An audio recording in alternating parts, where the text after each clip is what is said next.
Go through to get back? I mean, how difficult was it, and how much fun was it to get back out there Saturday?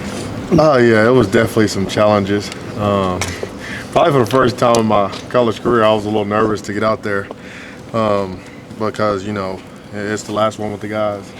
So it was extremely exciting, very humbling, and it was really fun. Kobie, how tough was it to go out to Tennessee and try and go and ultimately not? Yeah, it was hurtful. Most importantly, my pride was hurt probably more than my leg because, I wanted to go out there with my guys and compete. That's why you come back. That's why you go to the SEC to play in those type of games in those environments. So extremely disappointing over myself more than anything. But I did everything that I could to get back out there the next week. And that was my main goal. And I knew what we had laying in front of us. How do you think Owen did in the place there? Yeah, he did really good. Nobody was more excited for Owen. Like I said, I'm not a big vocal guy, but I let him know that. It definitely wasn't easy to do to go into your first college start going into Tennessee. So, extremely impressed with him and what he's done. He's done a really good job. He took his opportunity and ran with it. Did the guys give you a hard time for not getting that fumble? Yeah, I'm just not athletic, let's just say. I think I got a curse with me and turnovers, man. Like, I've dropped a pick, couldn't pick up the ball, and they've just been right in front of me. So yeah. I don't know what it is. How awesome was that the next play that Eli was able to take it back to the house? Yeah, you guys probably didn't catch it, but Coach was like, kick the ball, kick the ball. He knew the pick six was coming. But no, that was really good, really exciting. Eli Bowen right on time. Missed a lot of opportunities early on in the season with his injury from last year, but it happened to him at the right time. Could it be understated, I guess, just how big defensive touchdowns are for you guys? Because it seems like you've had one, or at least some defensive points in all the SEC games that you've won. Yeah, they've come around right on time. We didn't have a lot of turnovers early on in the season, just in general. And so in the past 2 weeks and the past two games that we've had that we've needed to score points, they've just came along. And it happened at the right time. Couldn't be more excited for those guys. Is there an art to getting those, being able to generate those, or is it sometimes it's just luck of the draw? Luck of the draw, man. Blackjack. it just happened to come right on time, 21. What does it say about what Brent Venables has built here to be able, for this defense to be able to deliver time after time in big games like Tennessee and Alabama? Yeah, just staying the course. It's always been there. The defense has always been around anywhere he's been. And so for guys to continually buy into that and to want to be a part of something special, it's huge. You don't see that often. Kobie, how have you seen him maybe adapt or learn the last 4 years that you've been with him?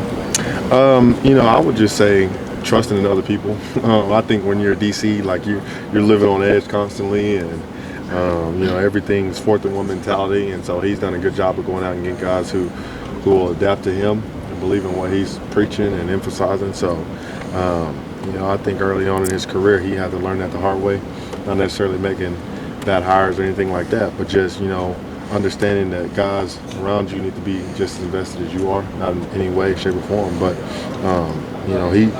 he's understood that what he's preaching and what he's doing is actually a good foundation and a way to go on along with it. So, for me and for him, I think that's really good return on investment for him to see that it's actually worked out and turned out great.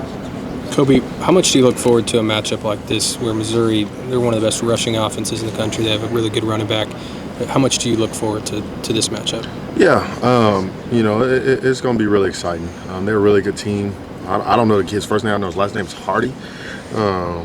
He's played really, really good, and they played a lot of really good defenses. And he's shown up. I think last year he ran for 1,300 yards. He's on pace to break that this year in the SEC. So he's a really good player. It's going to be really exciting. They really good O-line, really physical. They know how to run the ball. They know how to block people. So it's going to be really exciting. It's definitely going to be a challenge, none like that we've seen this year.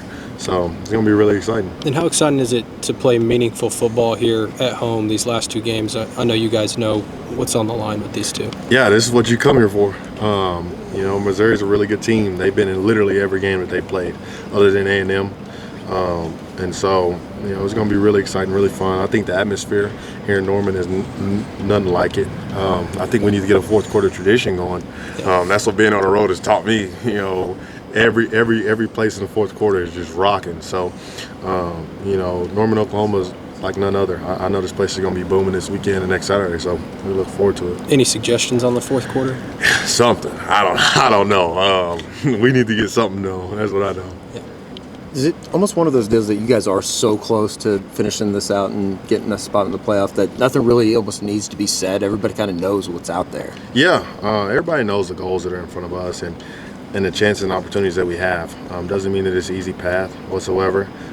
But if you want it, you have every opportunity to go and get it. And everybody in that locker room understands that. And I think the coaching staff understands that too, and we embrace it, whatever that means. I know Coach V is probably going to go say the same thing, but you know, we got to look forward to Missouri and take care of them first, and I think everything else will fall into place. On that note, like, how do you guys kind of block out the noise and take it one game at a time? I mean, there's national conversations about playoffs going on. How do you just focus on each game individually? Yeah, I think it's easy to say that in SEC, other than a few teams, every game in these next couple of weeks will be a playoff atmosphere. You know, Missouri is a 7-3 team, like I said, that's been in every single game that they've been in. They lost to Alabama by 3 points, lost to Vanderbilt by a touchdown, and they lost their quarterback in that game. And I think for majority of that game, it was like 3-7 for a long time. Like it was crazy.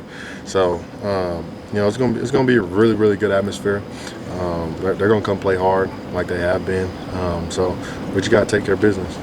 Kobie, Cortland has been playing a lot of snaps lately. What's your message to him down this final stretch? Just keep getting better. You know, early on in the season, he was getting attacked, and you know, he had his freshman growing pains. And so for him, just trusting your ability. You're everything that you're supposed to be, and you're always in the right position. Just trusting yourself. Kobie, this is a little bit of a lighthearted question, but last week Eli was talking about how you guys like to embrace being villains. Do you have a favorite villain? I don't. I'm not really a villain. I would say I'm more of a Thor fan. It's always been my guy. But no, I'm not. You know, we embrace it, but that isn't my guy in the story, I would say. Thanks, Kobie. Appreciate it.